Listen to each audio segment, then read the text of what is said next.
சற்று முன் கிடைக்கப்பெற்ற மிக மிக முக்கியமான செய்தி ஒன்று வெளியாகி உள்ளது. திராவிட முன்னேற்ற கழகத்தின் மூத்த நிர்வாகியும் மூத்த அமைச்சருமான துரைமுருகன் தற்பொழுது பொதுச்செயலாளர் பதவியிலிருந்து ராஜினாமா செய்ய வேண்டும் என்றால் தன்னுடைய கோரிக்கையை ஸ்டாலின் நிறைவேற்ற வேண்டும்.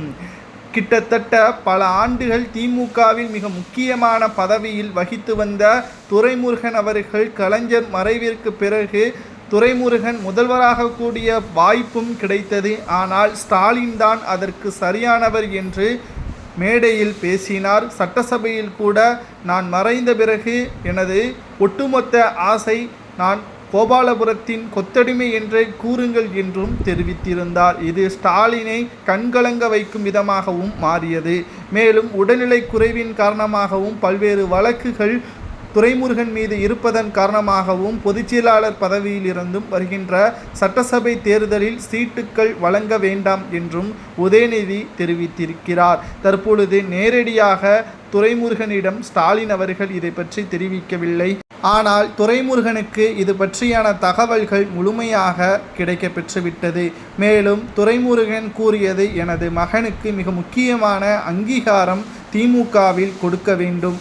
எனது அடையாளம் முழுவதுமாக எனது மகனுக்கு கிடைக்க வேண்டும். அதாவது திமுகவில் எம்பி பதவியில் இருக்கக்கூடிய துரைமுருகனின் மகன் கதிரானந்த் அவர்கள் திமுகவில் அதிகாரம் படைத்த பதவியில் பொறுப்பு வகித்தால் மட்டும்தான் என்னுடைய பொதுச்செயலாளர் பதவியையும் 2026 சட்டசபை தேர்தலில் நான் போட்டியிட மாட்டேன் என்றும் தெரிவித்துள்ளார். இது என்னுடைய ஒட்டுமொத்த கனவு என்றும் அவர் தெரிவித்திருக்கிறார். எனது மகனின் எதிர்காலம் கேள்விக்குறியாகிவிடக் கூடாது என்பதையும் தெரிவித்திருக்கிறார். துரைமுருகன் கூறியதை ஸ்டாலின் அவர்கள் முழுமையாக ஏற்றுக்கொண்டு கதிரானந்திற்கு துரைமுருகன் பதவியில் இருக்கக்கூடிய மிக முக்கியமான பதவிகள் வழங்கப்படுமா, அதாவது பொதுச்செயலாளர் பதவி வழங்கப்படுவது கடினம்தான். ஆனால் இளைஞர் ஒட்டுமொத்தமாக திமுகவில் இருக்கக்கூடிய இளைஞரணி செயலாளராகவோ அல்லது உதயநிதி வகித்து வரக்கூடிய பதவியோ வழங்கப்படுவதற்கான வாய்ப்புகள் கொடுத்தால் மட்டும்தான்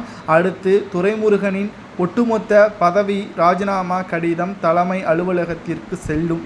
இல்லை என்றால் மிகப்பெரிய ஒரு கடினம்தான் என்று தமிழக அரசியல் வட்டாரத்தில் குறிப்பாக திமுகவின் நிர்வாகிகளிடம் இருந்து கிடைக்கப்பெற்ற செய்தியை நம்மால் பார்க்க முடிகிறது. சரி, துரைமுருகன் எதற்காக அவசரமாக பொதுச் செயலாளர் பதவியிலிருந்து அவரை ராஜினாமா செய்ய வேண்டும்? அந்த பதவிற்கு உதயநிதி அவர்கள் வர வேண்டும். நேரடியாக இப்பொழுது உதயநிதி வர முடியாது.